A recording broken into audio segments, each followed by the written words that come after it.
مشاهدينا في كل مكان، السلام عليكم ورحمة الله. نشرة الأخبار نقدمها من الفضائية الإريترية، نستهلها بالعناوين.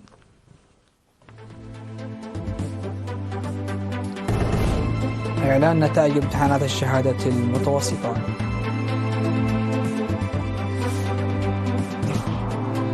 المزارع توجد في وضع جيد بمدينة ملقي.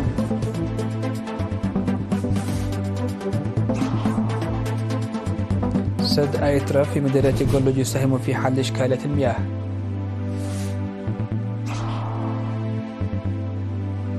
هندوراس تلقي معاهدة مع واشنطن لتجنب مؤامرة ضد حكومتها. ماكرون يوافق على بيع مقاتلات رافال لصربيا لتعزيز ارتباطها بأوروبا. وأكثر من 41 قتيلا ومفقودا جراء سيول في اليمن بحسب الأمم المتحدة. أهلا بكم إلى تفاصيل النشرة.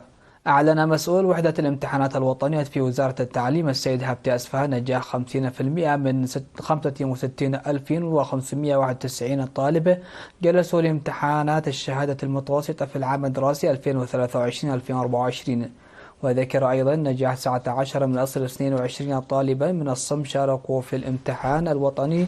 بالإضافة إلى ذلك نجح 56.5% من 23 من نزلاء إصلاحية السنبل الذين جلسوا لامتحان الشهادة المتوسطة. وعلى مستوى الأقاليم، حيث بلغت نسبة النجاح في إقليم عنسبة 33.7%، والإقليم الجنوبي 50.6%، والقاشبركة 40.8%، والأوسط 66.3%، وشمال البحر الأحمر 38.7%، وجنوب البحر الأحمر 47.2%.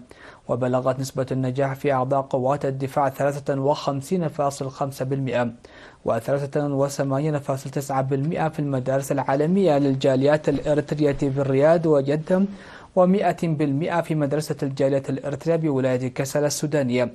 وأجري الامتحان الوطني للصف الثامن في البلاد وجدة والرياض بالمملكة العربية السعودية وكسلا السودانية.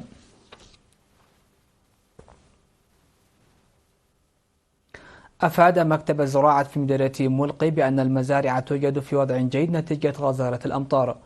وأوضح مسؤول المكتب السيد ملأك ولد ميكائيل أن الأمطار بدأت الهطول من الأسبوع الأخير لشهر يونيو، وأشار إلى زراعة مساحة حوالي 14,300 هكتار بالذرة والذرة الشامية، ويتوقع حصاد محصول وفير إذا استمر هطول الأمطار بنفس المستوى. من ناحية أخرى، تم زراعة 11,400 شجرة في مدينة جلوج بحملة الطلاب التنموية الصيفية، ونجح 80% منها، بالإضافة إلى بناء المدرجات والحواجز المائية.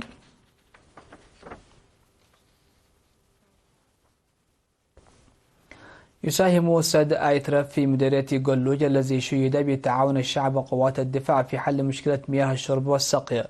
وأوضح السكان بأن السد الجديد له أهمية كبيرة لبنائه في منطقة تتواجد فيها أعداد كبيرة من المواشي، مشيرين إلى معاناتهم السابقة للحصول على المياه. وذكروا بأن امتلاء السد سريعا بالمياه لغزيرة الأمطار جنبهم الترحال والحصول أيضا على مياه الشرب الصالحة، ويسهم كذلك في تجمع القرى المتناثرة في الأنحاء.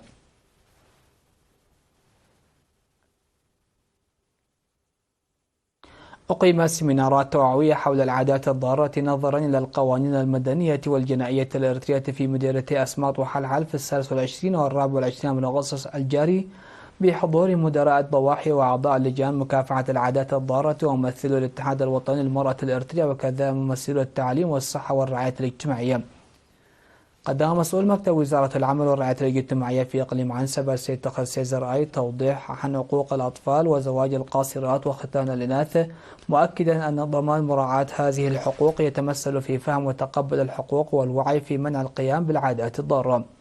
وأوضح النائب العام في إقليم عنسبة السيد رفائيل محرنا قانون منع ختان الإناث رقم 258 لعام 2007 بموجب القوانين الدولية والإقليمية المتفق عليها، وقانون الزواج القسري بموجب القوانين المدنية والجنائية الإريترية، إلى جانب قوانين ذات الصلة. وأوصى مسؤول فرع العمل بالإقليم السيد صحيح حقوس بدوره لجان مكافحة العادات الضارة العمل على عدم توظيف الأطفال دون 14 من العمر لضمان النمو الذهني والجسدي للأطفال. وأضاف المشاركون بأن المعرفة القانونية المتدنية وعدم إبلاغ الجهات المختصة في حال حدوث جرائم والتهاون في التعامل مع الحالات باتت من المشاهد المعتادة لدى المجتمع، موصين الجهات المختصة للعمل على رفع الوعي القانوني والتعاون لمنع حدوث الجرائم ومتابعة الحالات بجدية لضمان نتائج مستدامة. وذكر المدير العام للخدمات الاجتماعية في الوزارة العقيد تصفاسيان قرماي في كلمته الختامية المجتمع على العمل المستمر في مكافحة السلوكيات والأخطاء التي تستهدف الأطفال بوعي والتعاون المتبادل.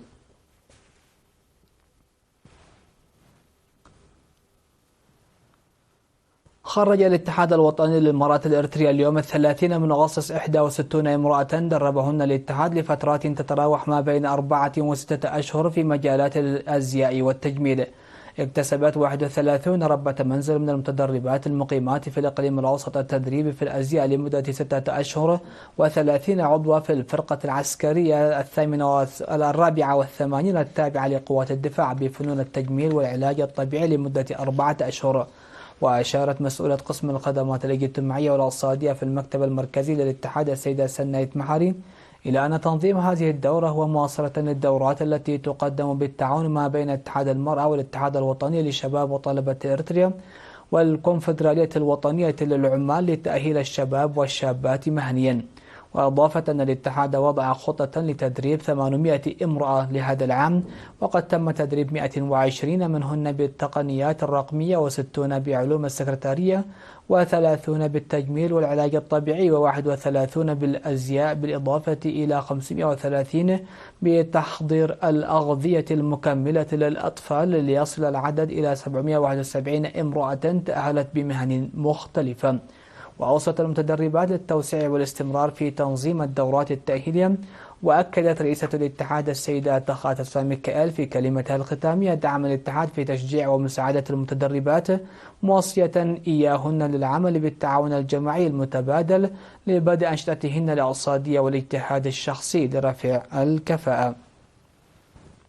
دعت الشرطة في الاجتماع الذي عقدته في 27 من الشهر الجاري في دبار ولتعزيز الدور الشرطة الأهلية في حل الخلافات بالصلح لضمان الأمن والسلامة العامة. شارك في الاجتماع رجال الدين والأعيان وأعضاء الشرطة الأهلية للتشاور في أنشطة الشرطة الأهلية وتحسين أدائها. وقدم قائد مركز شرطة دبار والسيد بإمنة كبروم تقرير عمل الشرطة الأهلية التي أنشئت في شهر أغسطس من عام 2023 وتفاصيل الجرائم والمخالفات التي سجلت في تلك الفترة. وأوصى المشاركون بدورهم العمل على تنظيم دورات لأعضاء الشرطة الأهلية لتأهيلهم، مطالبين فتح مركز شرطة في عد فلسطي ودك صنعاء.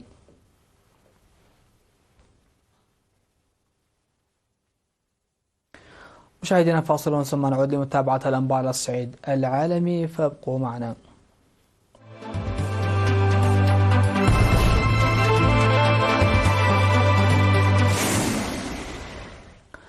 على الصعيد العالمي، قالت رئيسة هندوراس زويومارا كاسترو إنها ألغت معاهدة تسليم المجرمين مع الولايات المتحدة لمنع استخدامها ضد العسكريين الموالين لها وتسهيل محاولة انقلاب. وأوضحت كاسترو يتم الإعداد لمؤامرة ضد حكومتي في إشارة ضمنية إلى الولايات المتحدة حسب ما أفادت به وكالة الصحافة الفرنسية. نددت كاسترو بهذه المعاهدة التي تعد أداة رئيسية في مكافحة الاتجار الدولي بالمخدرات، قائلة إن تدخل الولايات المتحدة في بلادها عبر سفارتها وممثليها أمر لا يحتمل. وكانت السفيرة الأمريكية في نيغوسيغالبا لورا دوغو عربت عن قلقها من رؤية وزير الدفاع الهندوراسي خوسيه مانويل زيلايا وقائد القوات المسلحة الجنرال روزولف هرنانديز يجلسان إلى جانب مهرب مخدرات من فنزويلا، في إشارة إلى وزير الدفاع الفنزويلي بادرينو لوبيز المتهم في الولايات المتحدة بتهريب المخدرات. من جهته أعلن وزير خارجية هندوراس إنريكي رينا أنه ألغى هذه المعاهدة لمنع استخدامها سلاحا سياسيا ضد حكومة كاسترو.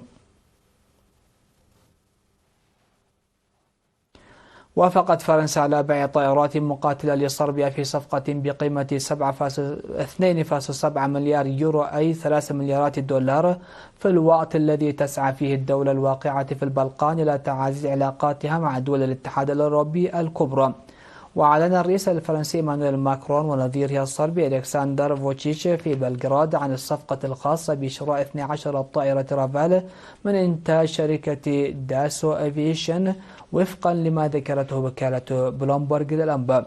وقال ماكرون في المؤتمر الصحفي المشترك مع فوتشيتش إن مكان صربيا هو في الاتحاد الأوروبي، مشيرا إلى أن الصفقة بمثابة انفتاح وتغيير استراتيجي.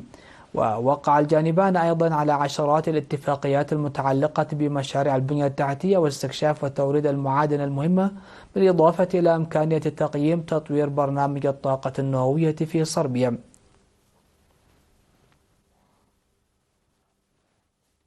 أفاد مكتب صندوق الأمم المتحدة للسكان في اليمن بأن السيول الكارثية الناتجة عن الأمطار الغزيرة وانهيار 3 سدود في مدينة ملحانة بمحافظة المحويت تسببت في وفاة 24 شخصا وفقدان 17 آخرين.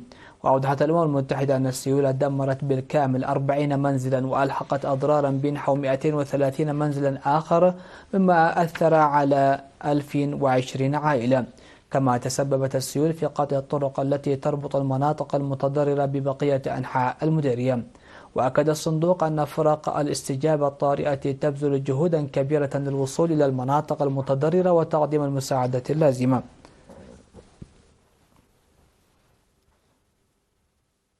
نقلت شركة بلو أوريجن 6 أشخاص إلى الفضاء في رحلة سياحية قصيرة ذهابا وإيابا، من بينهم أصغر امرأة تصل إلى ارتفاع يتغطى 100 كيلومتر في الفضاء، وذلك حسب ما أفادت وكالة الصحافة الفرنسية.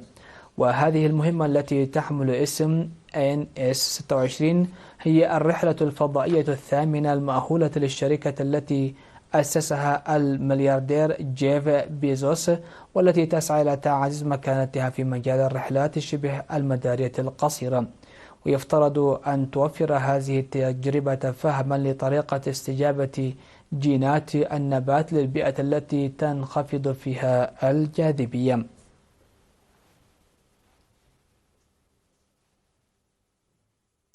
ختاما لنشرة هذا المساء، هذا تذكير بأهم وأبرز العناوين. إعلان نتائج امتحانات الشهادة المتوسطة.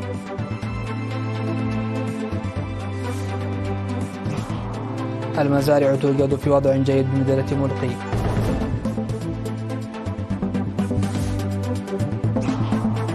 سد عترة في مدينة قلوج يساهم في حل إشكالية المياه.